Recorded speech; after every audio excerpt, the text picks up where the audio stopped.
Yes, mu mawulire ge tulinawo gayinza okuba nga si malungi eri gavumenti ya General Yoweri Kaguta Museveni. Wuliriza bulungi nnyo nga twolekera akalulu ka 2026 akulira akakiiko k'ebyokulonda nga si mulala ye Simon Byabakama Mujenyi we twogerera nga asimattuse komera.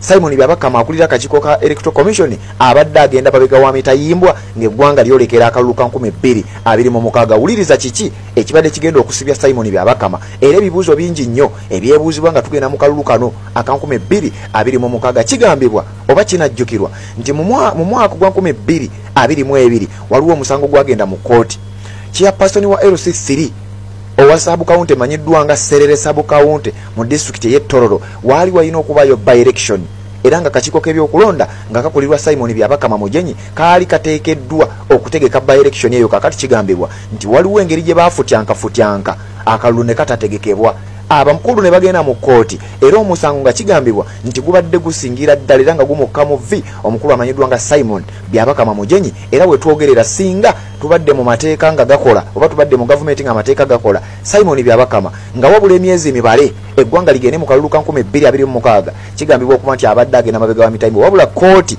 mu ggwanga erya Uganda egambibwa okuba nti erabika esaza amancooro ne basobola okwewala Simon Byabakama okugenda emabega w'emitayimbwa era ngenda kusomera ekiwandiiko ogenda kutya.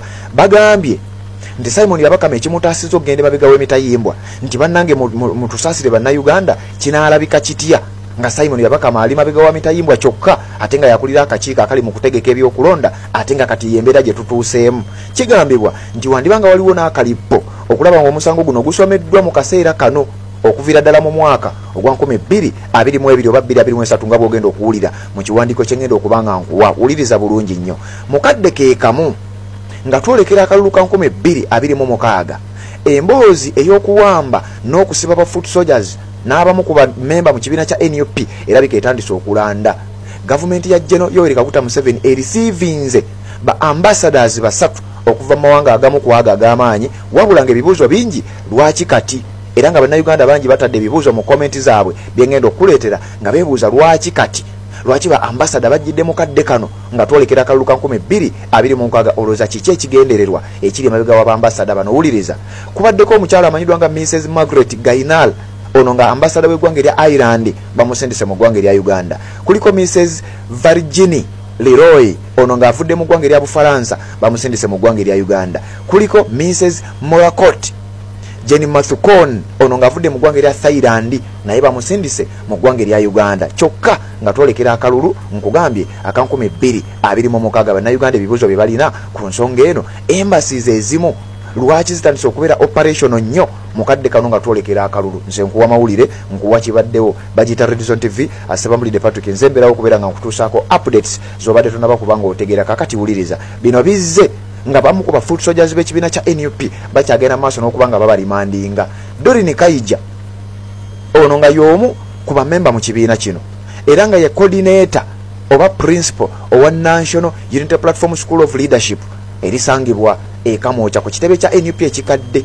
Ono bamusimbye mu maaso g'omulamuzi wa kkooti olunaku olwajjo era omulamuzi ono n'amusomera omusango gwe gumu mbu unlawful drilling oba kye baayise military drills ezaakolebwa ku kitebe kya National Unity Platform nga 12 ogwokubiri omwaka guno gwennyini 2025 bwe baali baselebratinga amazaalibwa aga His Excellency Robert Kyagulanyi Ssentamu. Kati kkooti n'ono naye emusindise emabega w'emitayimbwa abeereyo paka ng'ennaku z'omwezi 29 omwaka gwamini omwezi guno gwennyini ogw'omwenda omwaka 2025. Kigambibwa nti kkooti ey'ekawempe emugasse ku fayiro y'emu okuli ba Eddie Mutwe okuli Akireo Kivumbi okuli General Gaddafi okuli Smart wa Bobby kwe batadde Bobby Giant ne bateekako ne Alex Waiso Mufumbiro newankubadde ng'abamu ku bano tebaaliwo. Njagala tutambule bulungi nnyo owulirize bulungi nnyo ensonga nga bwe zibadde ngenda kukusomera ekiwandiiko ku nsonga za Dorin Kaija ogenda kutya bwe bitu byabadde mu kkooti kanzije nkuwa ekiwandiiko owulire.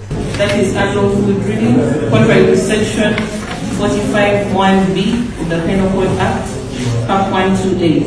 Particulars of this offense.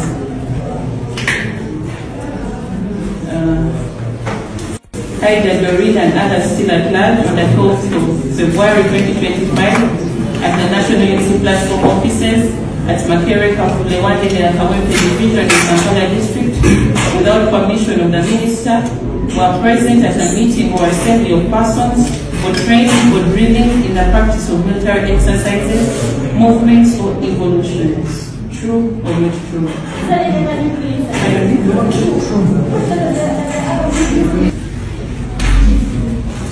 So to count 5.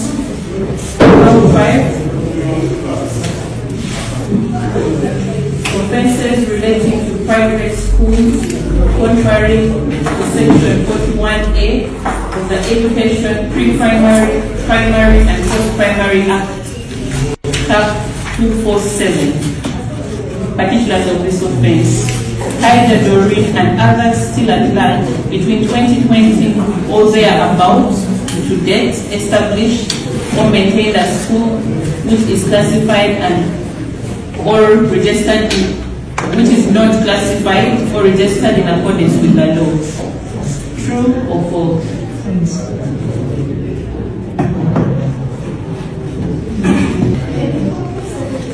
Conspiracy to commit a felony, contrary to section 363 of the Penal Code Act, Cap 128. Haida Doreen and others at large on the 12th day of February 2025 at National Unity Platform offices at Makere Kafule, Wandegea Kawempe Division in Kampala District, conspired to commit a felony to wit unlawful drilling. True or false?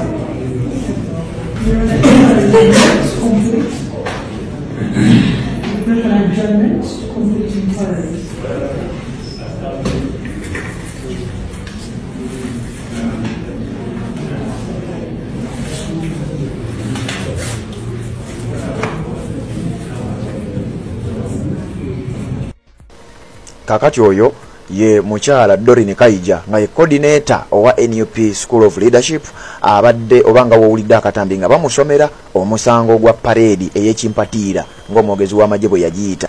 Wabula bino byonna nga bigenda mu maaso mu mbeera ey'okutiisatiisa oba olyawo mu mbeera ey'okumalamu abantu bano amaanyi njagala owulire ebigambo omuwala ono bye yayogedde ebyefaanaanyiriza era nga tebyawukana nnyo na bigambo bya Alex Royce Mufumbiro nti ne bwe banaatusiba ne bwe banaatutta bo bagamba bamalirivu okufiirira ekyo kye bakkiririzaamu. Doreen Kaija abasinga obungi babadde tebamugoberera nnyo. Omukyalo ono wandibanga waliwo ensonga lwaki yeyalondebwa nga coordinator owa NUP School of Leadership bamusimbye mu maaso g'omulamuzi mu kkooti e Kawempe ne bamusalira omusango gwa parade eyakubibwa ku kitebe kya NUP era naye ne bamurimandinga mu kkomera e Luzira gyagenda okubeera paka ng'ennaku z'omwezi 29 omwezi guno gwennyini ogw'omwenda lwajja okukomezebwawo era bonna kumpi we bajja okukomerezebwawo naye ng'ajjukira baakugamba n'abalala bangi nnyo bakyaliyo newankubadde ng'embeera eri bw'etyo omukyalo ono mu mbeera ey'okuba nti mugumu mu mbeera ey'obumalirivu wulira bye yategeezezza.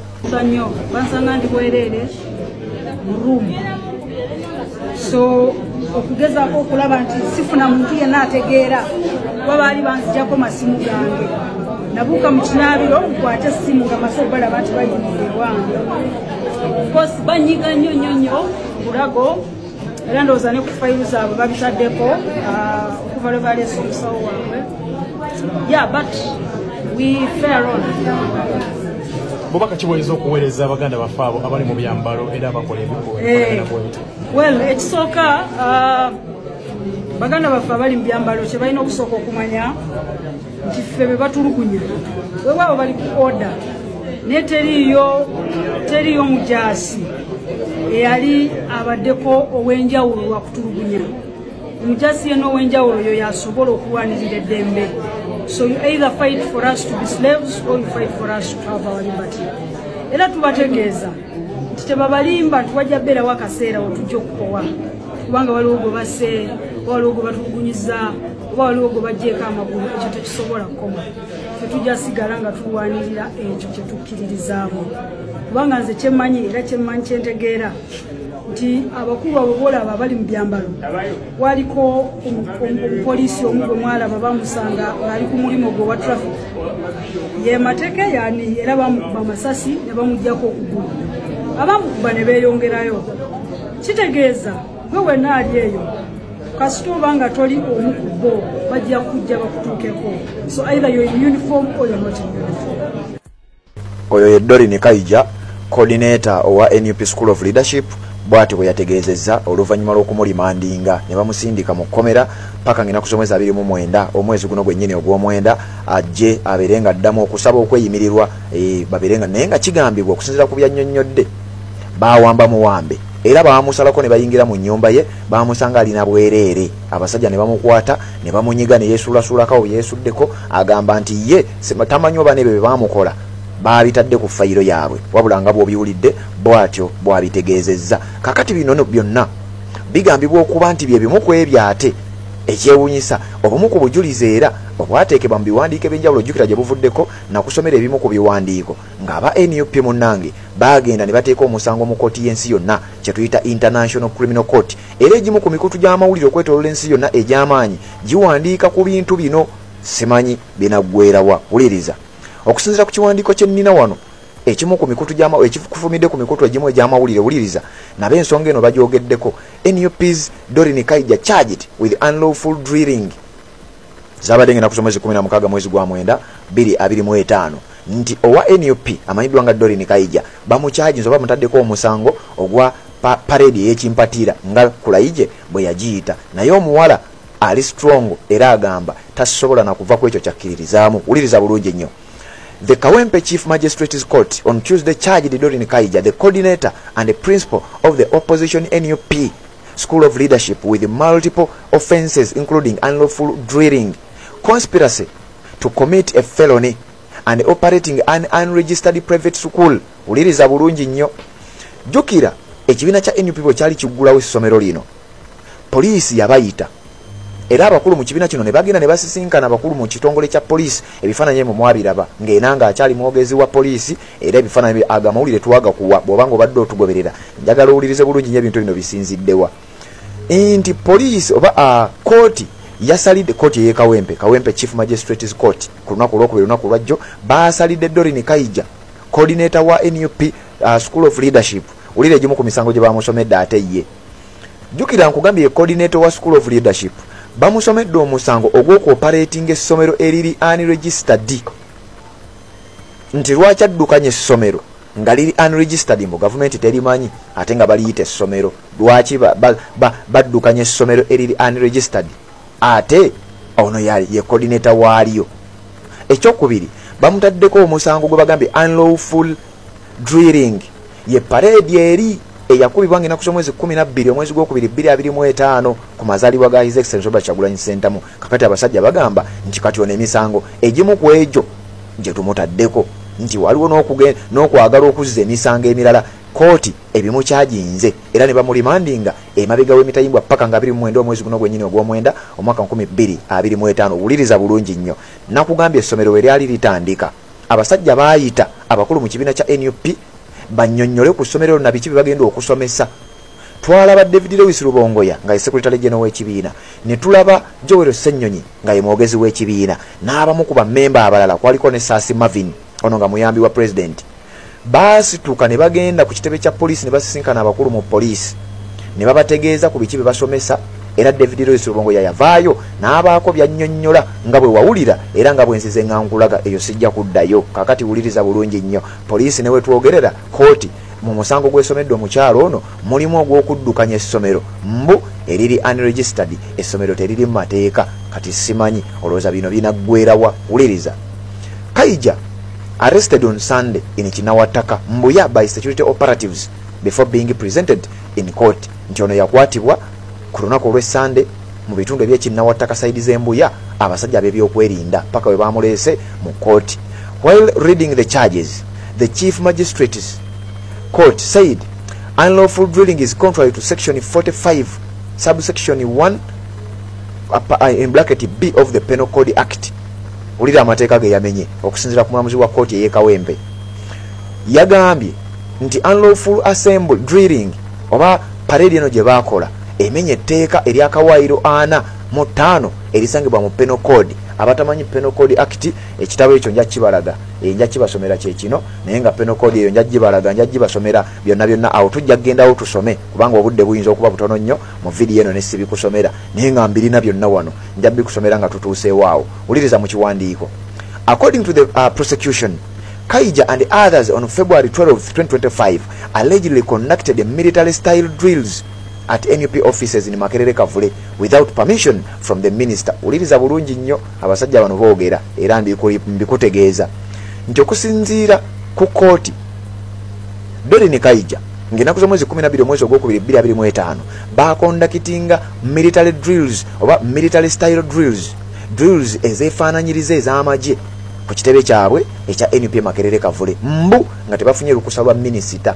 Kakati wano wewava kali ebibuuzo ebibadde ebingi njagala ndowooza wana abasajja aleka baagala okujja ansa eri. Wuliriza, twalaba obutambi nga bwenzize mbukuwa ng'aba NRM nabo bakola parade oba nga bakola ebikolwa byebimu n'ebyo ebikolwa ebiri mu kuvunaanibwa bano aba NUP. Nno sinnakutwala kuba ambasada bazze na ku musango gubadde gusibya byabakama ogenda bitegera naye kansooke nkuggirewo kino. Abalala bonna abazze bakola parade tetulina bukakafu era tetumanyi wano nga Red Zone TV tetumanyi oba bo babadde beebuuza ku minisita. Kakati wano bagamba nti aba NUP parade gye baakola oba oli awo kyandibadde babireka naye bagambye without permission from the minister, nga kiraga nti singa bafuna permission ya minister oba oli awo byandibadde bitambula bulungi nnyo oba byandibadde si musango, ekyo nange simanyi.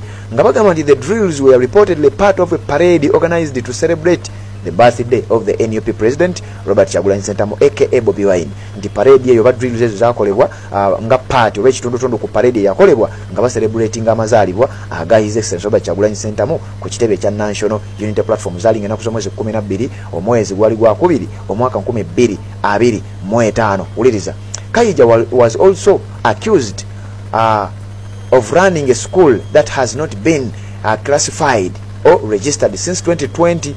Nti Doreen Kaija ono ate ye omusango gw'omulala mbu addukanya essomero lino nga terimu mateeka, terimanyiddwa era okuva mu mwaka gwa 2022 mbu teriri mu bitabo, terimanyiddwa.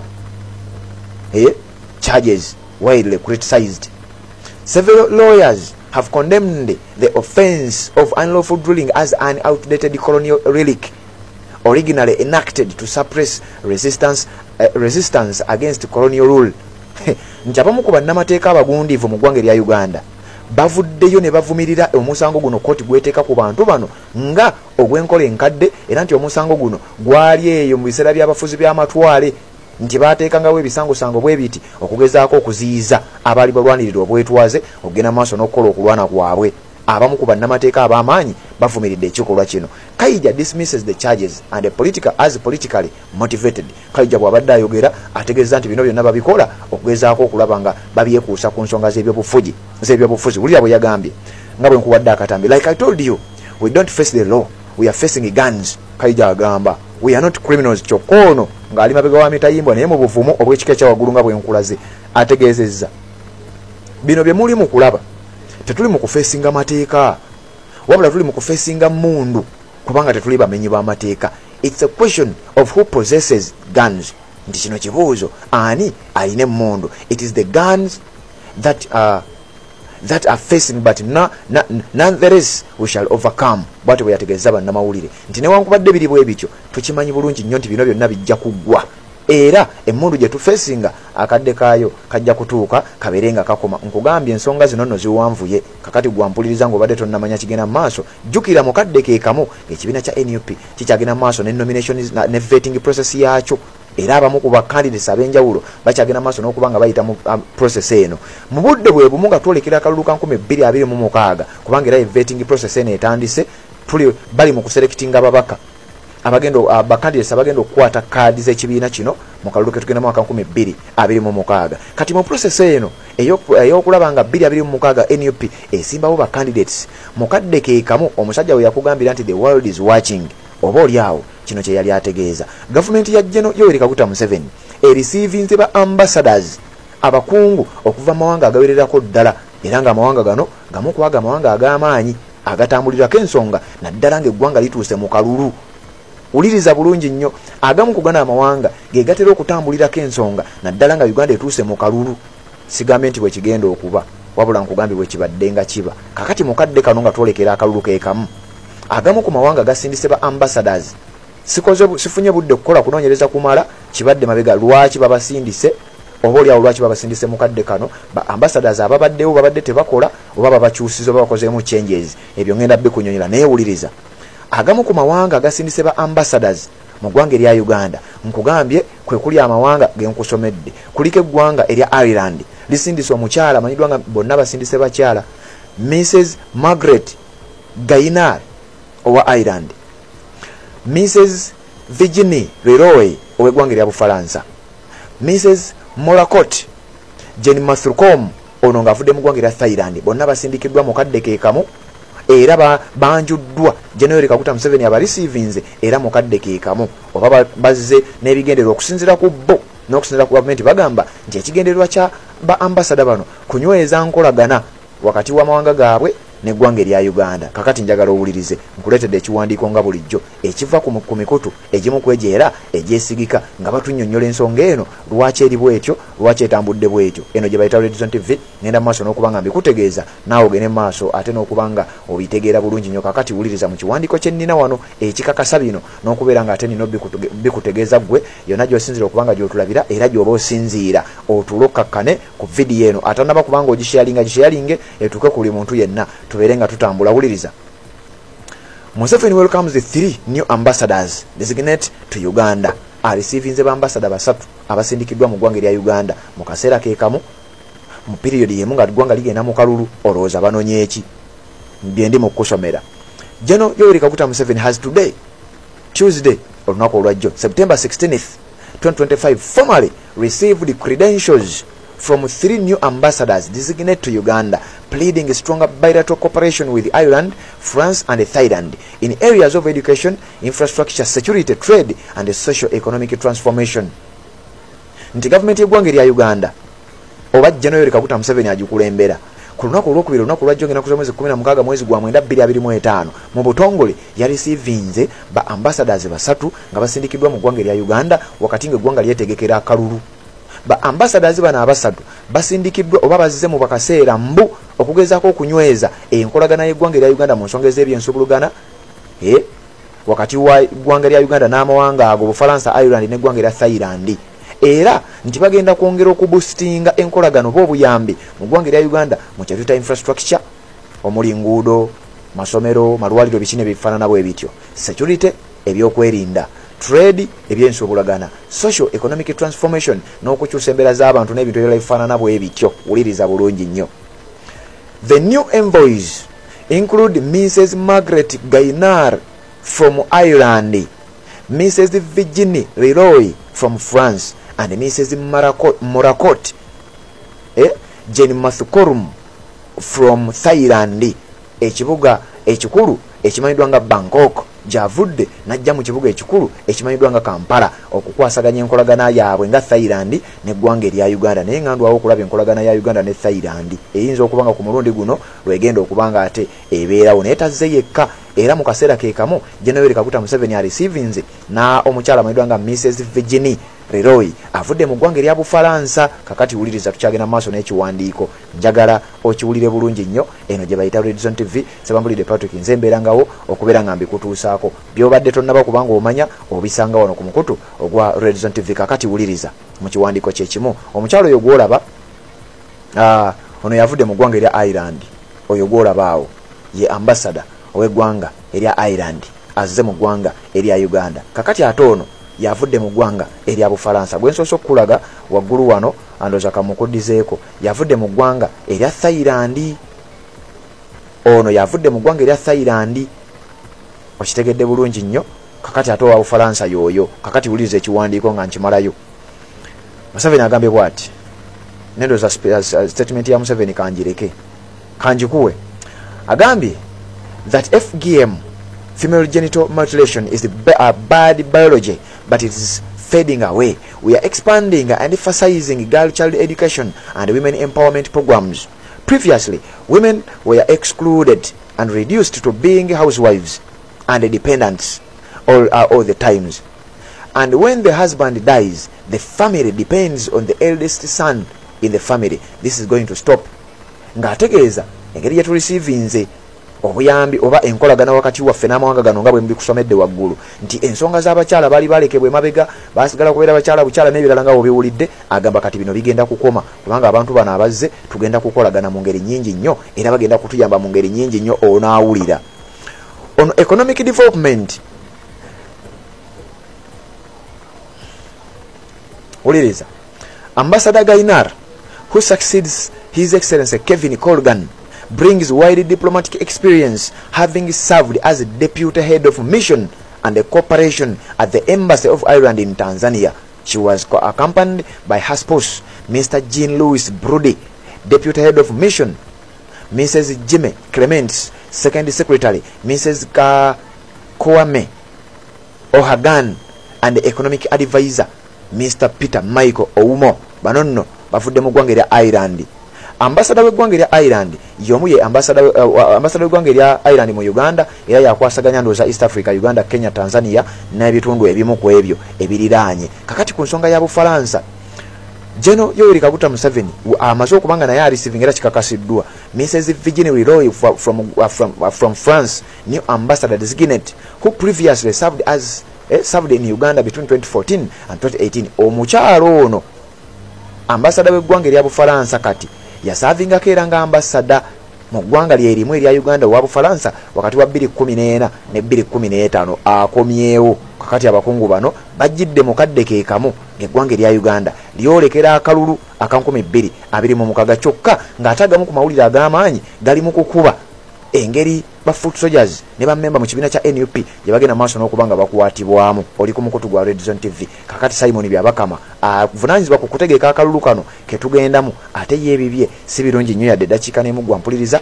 era nga bwe njagala owulire nkugambye Simon Byabakama mujenyi asimattuse okubeera ng'agenda emabega w'emitayimbwa ku misango gy'oyinza okuba nga tonnagitegeera gye njagala okubeera nga nkutuusaako nga sinaba okuba nga ngenda eyo njagala nkujjukize ekibiina kya NUP olunaku olwaleero kikyagenda mu maaso n'okukondakitinga kye tuyita vetting process era akakiiko akavunanyizibwa ku nsonga eno ey'okulonda akamanyidwa nga Election Management Committee omukyala amanyidwa nga Harriet Kyamutayi ne banne basavinga nabo essaawa yonna bagenda maaso n'okuba nga batandika enteekateeka endala era nga bacandidates okuva mu bitundu ebya Greater Masaka, Lango n'ebitundu ebirira ebitundu nga Tooro. Greater Masaka olunaku olwaleero nga 17 abava e Masaka abagenda okukuba Mathias Mpuuga ekigo n'abava e Lango n'abava mu bitundu eby'Etooro olunaku olwaleero bagenda kubeera nga baveetingibwa. Kakati nga sinnagenda eyo nga bakyagenda maaso n'okuvumirira ebiva mu kakiiko ak'ebyokulonda akakulemberwa Simon Byabakama mujenyi nga tugenda mu kalulu ka 2026 ng'ekibiina kya NUP kigenda mu maaso n'okuba nga kiveetinga abantu baakyo.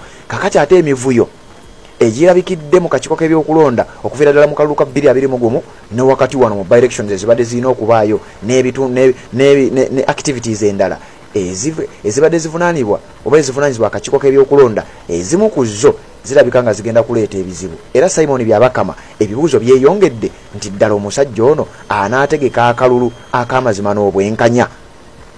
Wuliriza bulungi nnyo, ngenda kukutwala ebintu bino gye byatandikira era nkusomere n'ekiwandiiko owulire Simon Byabakama lwaki abadde agenda mabega wa mitayimbwa wabula kooti etegeezezza nti Simon Byabakama bw'omukwata n'omuggalira olunaku olwaleero ekyamazima oba otaddewo emberebezi era oba otaddewo obunkenke mu kalulu ke tugendamu aka 2026 bagambye akalulu ke tugendamu katuuse. Simon Byabakama kiyinza otubeerera ekizibu okumusindika emabega w'emitayimbwa newankubadde nga kiraga omusango gwandibanga gubadde gumusse mu vvi. Omusango guno musango ki? Nakugambye gwampuliriza era gwabadde agoberera nti LC3 chairperson Serere Sub County mu district y'e Tororo baali balina okutegeka akalulu nga bw'ogenda okulira mu kiwandiiko kye ngenda okukuwa wabula mbu akakiiko k'ebyokulonda ne kabaako vulugu gwe kaakola era nga bwe bizze biba mu by-elections ezimu ne mu bululu obulijjano obumu.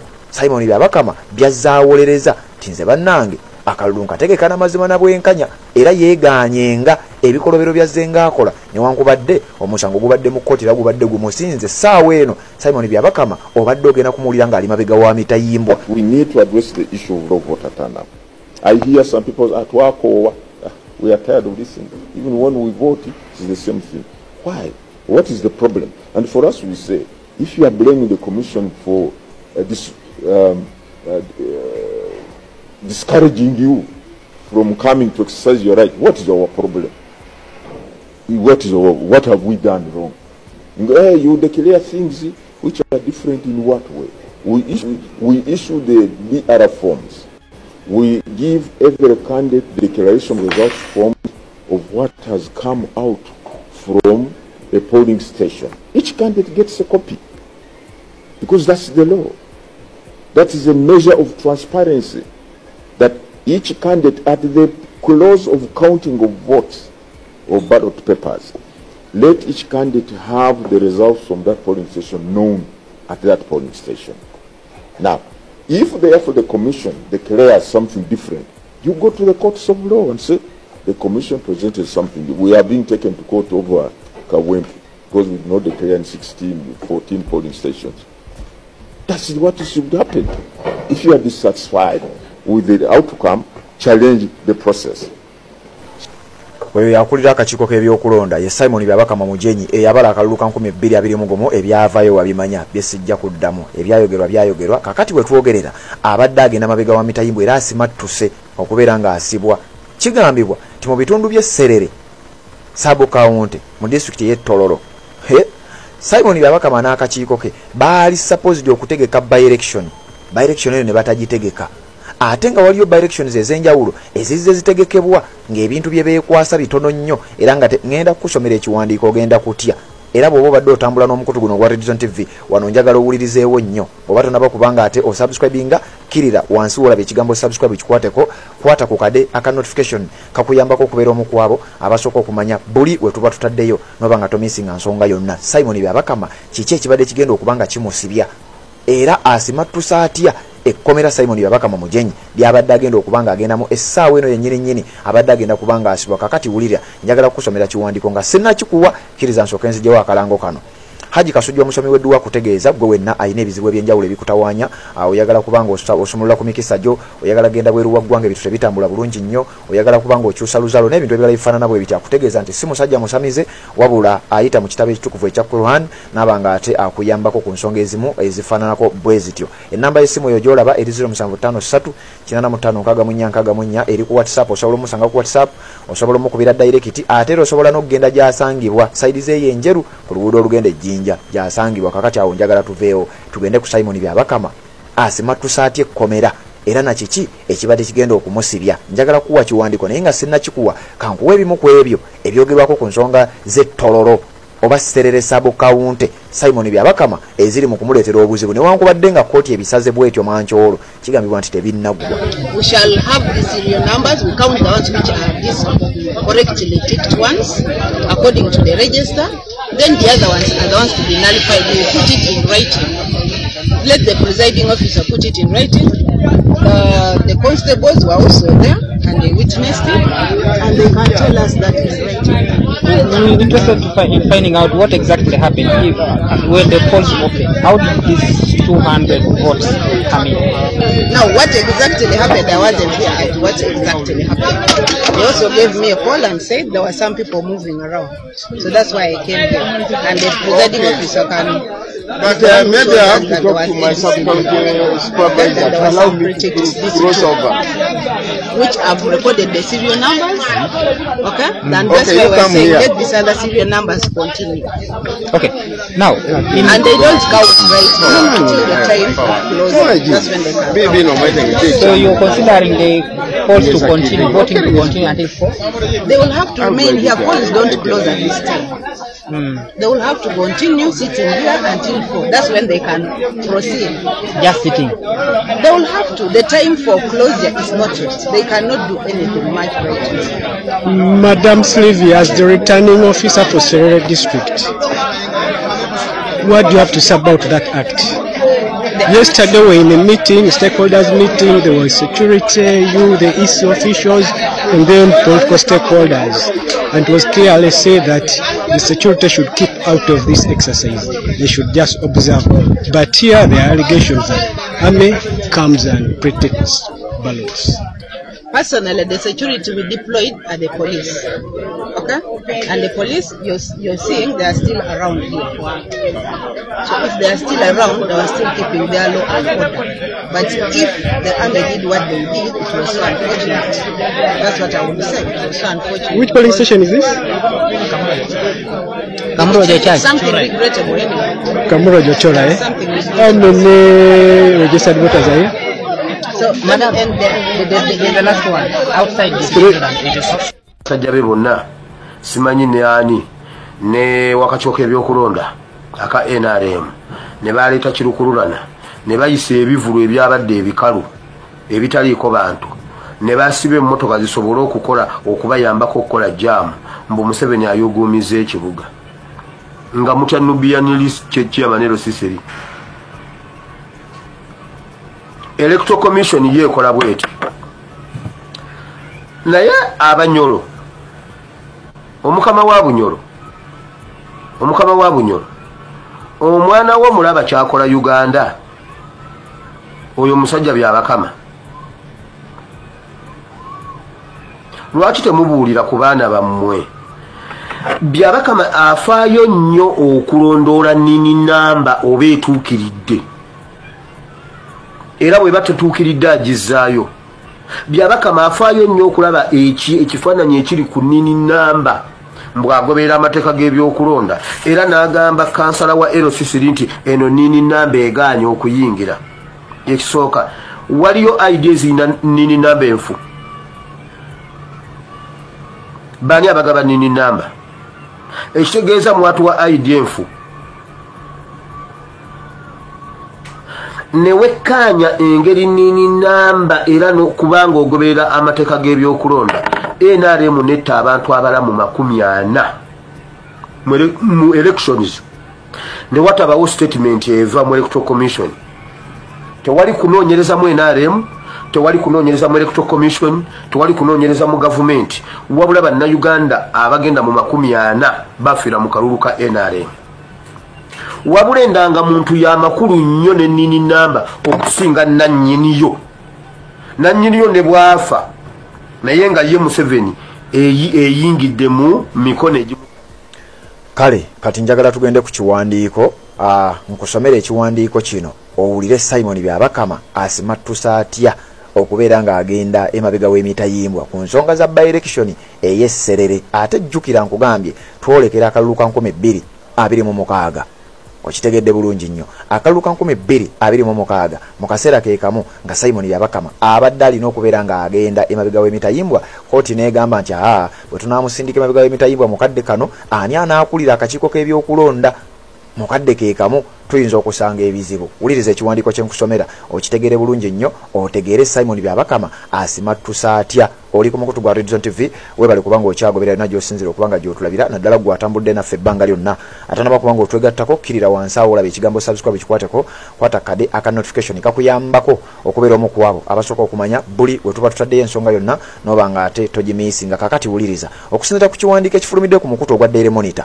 official website bagambye court declines to jail its chairpersons over failure to conduct by-election in Tororo.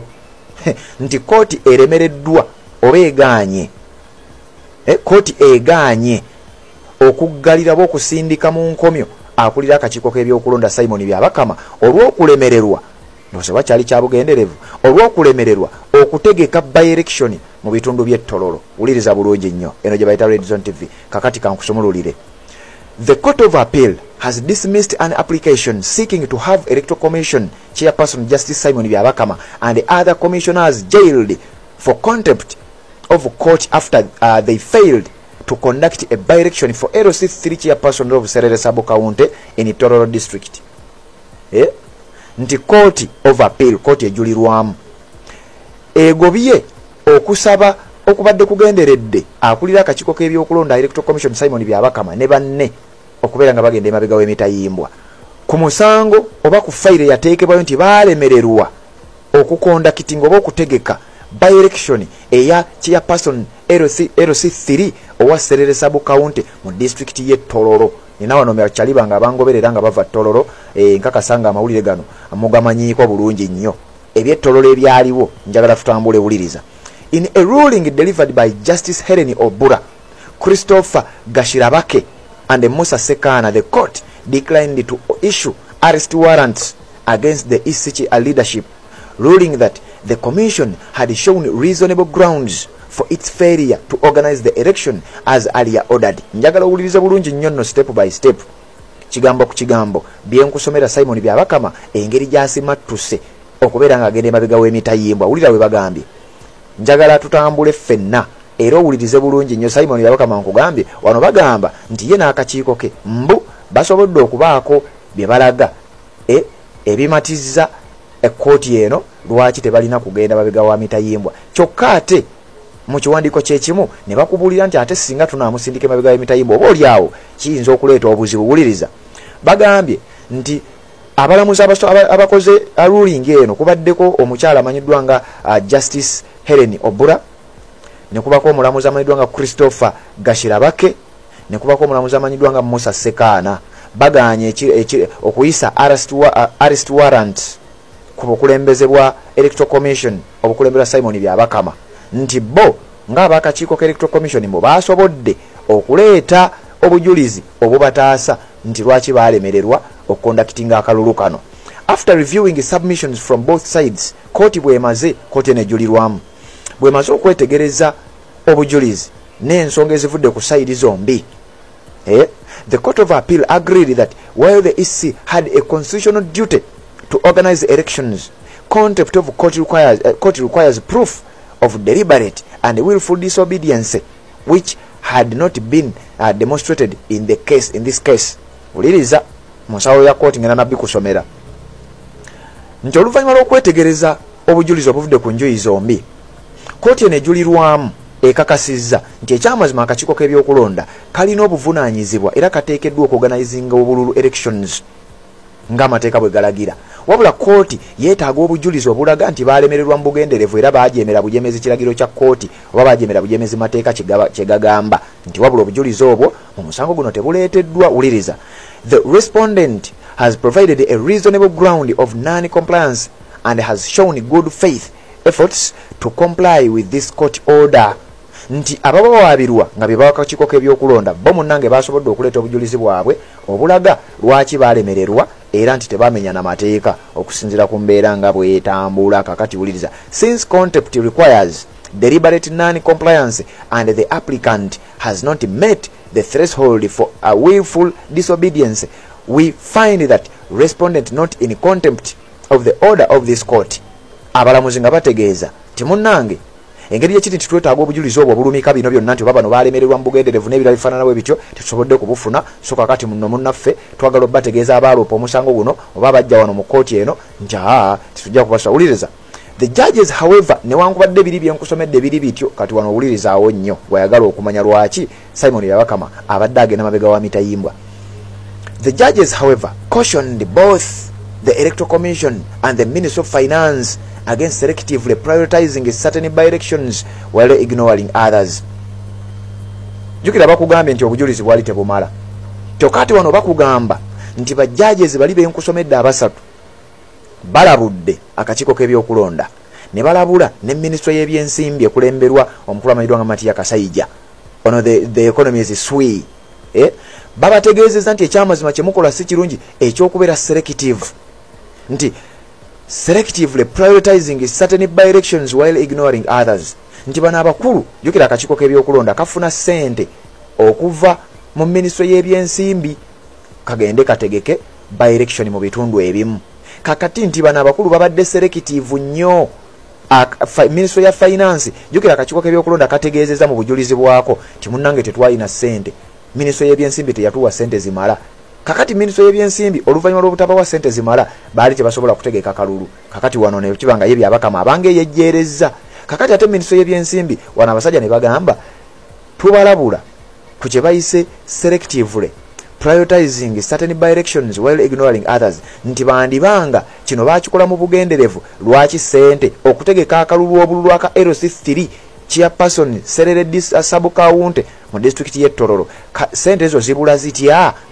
Ate zitegeka akalulu ke Kawempe North ne zirabika nga kano ssente nnyingi nnyo ate ziri ntono eri Sub-County eno constituency. tulabi by elections eziwererako nga zitegekebwa zo sente zaazo nga zirabika nti kakati wano kibadde kyandibanga kaali kagenderere selectively nti baprioritinga nga by elections ezimu endala ne baziiginowalinga oba oliawo n'ebigendererwa ebikusike. Ompulidde bulungi nnyo nga bagamba nti nsonga za accountability. It is unacceptable. Kino nno kivudde mu ruling ya kooti kyendi mu kusomera. It is unacceptable to leave a whole sub-county without a chairman, a chairperson for over 3 years. Nti kino tekikkirizibwa ate tekikkirizika okubeera nga sub-county yalekebwa okumala emyaka 3 nga terina chairperson wa LC3. Such vacancies may affect service delivery and create a leadership vacuum in ensuring accountability for public resource. Kooti mu kiragiro kya kooti mu nsala ya kooti gye nkusomedde kyabulabe nnyo sub-county y'okulekebwa emyaka gyonna nga terina chairperson. Ekintu kino kiyinza okuleeta obuzibu mu kutuusa obuweereza eri abantu oba oliawo n'okuteekawo omwagaanya mu nsonga y'obukulembeze ku nsonga za accountability, public resources engeri gye zimanagingibwamu. Ebyo byonna bibadde bitambula bitya? Kooti ebuuza kyokka ate kooti y'emu yeyejjeereza Simon Byabakama. Naye nkugambe Simon Byabakama bamwejjeereza lwa nsonga nti mugundi ye mubaddemu oba oliawo teyaweebwa ssente. They added that since the ulirizawo nnyo bulungi wano kati otegeere. They added that since the 2026 general elections are near, it would be logically and financially impractical to conduct a standalone by-election for Serere sub-county at this stage when nationwide elections are imminent. Kooti nga bagamba nti engeri gyekiri nti akalulu ka 2026 kasembedde nti logically kijja kuba si kirungi nnyo financially and logically okuconductinga by-election mu bitundu by'Esserere sub-county ku budde buno ate nga Simon Byabakama y'omu ali mu kutegeka akalulu ka ggwanga. The application was filed by Christestom Bone Owori, a former contestant for the position, who argued that the Electoral Commission had defied a May 19, 2022 judgment of the Court of Appeal that annulled the election of Michael Okongo as LC3 chairperson of Serere sub-county and ordered fresh elections. Bino nno ndi mukuwa bivudde mu mukutu gwa Daily Monitor. Yaleopa omusango ye Christestom Bone Owori yali omu ku baavuganya mu kalulu ako era yategeeza nti nga May mwezi ogwokutaano 19 mwezi ogwokutaano 2022 judgment yava mu Court of Appeal eyali esazaamu obuwanguzi bwa Michael Okongo eyali alondeddwa nga chairperson LC3 Serere sub-county nti era kooti neeragira wabeewo akalulu akategekebwa 2022. Simon Byabakama n'agaana okukategeka olw'ensonga ziri oba oliawo nga ssente tayina okuva mu minisitule y'ebyensimbi n'ebigambo ebirala. Owori's lawyers asked the court to commit the commissioners to civil prison for contempt and to compel them to pay him 300 million Ghanaian shillings in damages in addition to holding the by-election.